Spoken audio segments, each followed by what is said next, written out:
Eu quero entender a rotina dentro da ordem, dentro da seita. Como é que funciona? Porque isso é uma coisa também que as pessoas têm uma ideia. Aliás, fala-se muito, fala sobre... invento. E aí eu queria entender Misturar como é muita que coisa. funciona exatamente o que você pratica. Basicamente, a Ordem Rosa Cruz é um cristianismo místico, cabalístico, gnóstico. Vocês se juntam, trocam ideia.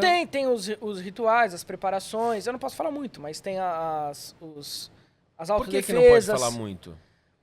Não precisa falar o quê, mas por que não pode falar? Então, é aquela coisa... Desculpa a expressão, mas você tem uma passagem bíblica que se fala: não se dá pérolas aos porcos. Isso também é uma tradução. Não é que essas pessoas são porcas.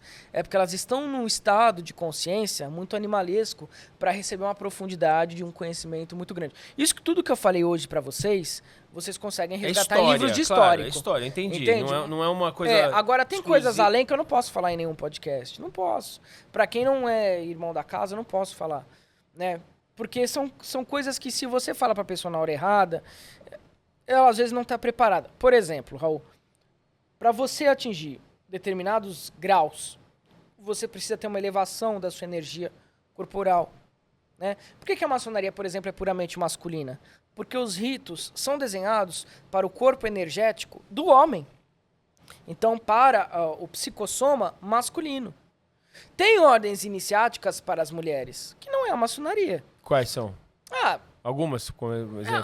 A mulher, na verdade, ela não tem muito uma ordem iniciática. As sacerdotisas, elas são iniciadas de mãe para filha e são os cultos mais ligados à natureza. Então, cultos de Eleusis, o culto de Efésios, aquele culto de... Desculpa. Efésios não, culto de Eleusis, da deusa Deméter e tudo mais, você vai passando de mãe para filha, então elas são mais voltadas à natureza, ao culto da magia elemental, da bruxaria. O homem já é mais cerimonial, então ele tem mais liturgias. Então aí você tem a maçonaria.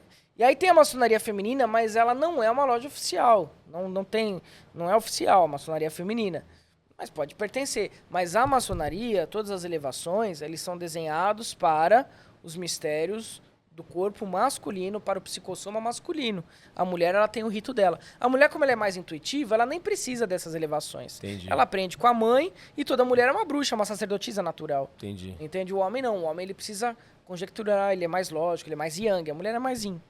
Então, são separadas. E é verdade que existem sacrifícios feitos em rituais ou não? Isso é tudo mito? Existem sacrifícios feitos de animais. Então, por exemplo, na Bíblia, o próprio Elohim, o próprio Hashem, você sacrificava ovelha, cabrito. Jacó, quando vai consagrar um local, ele corta lá o cabrito, a ovelha, porque o sangue tem muita força energética.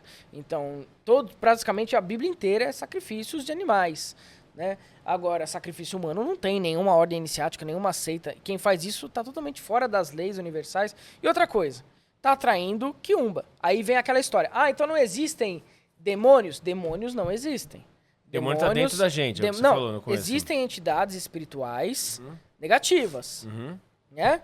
Mas você atrai elas por conta do seu estado de vibração. Não tem um regente, não tem um diabão que governa todos. Não tem.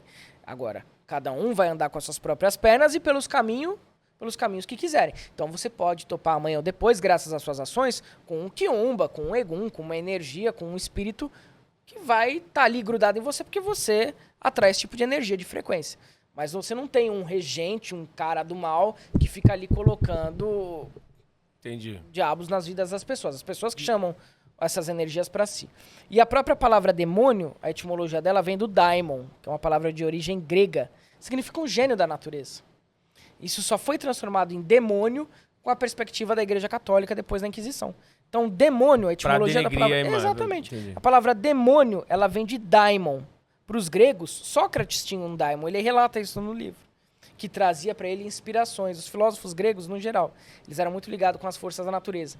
Então, por exemplo, os gregos acreditavam que todo estado emocional era influenciado por gênios da natureza. Então, se você estava feliz, eudaimon. Se você estava triste, depressivo, você está influenciado por um cacodaimon.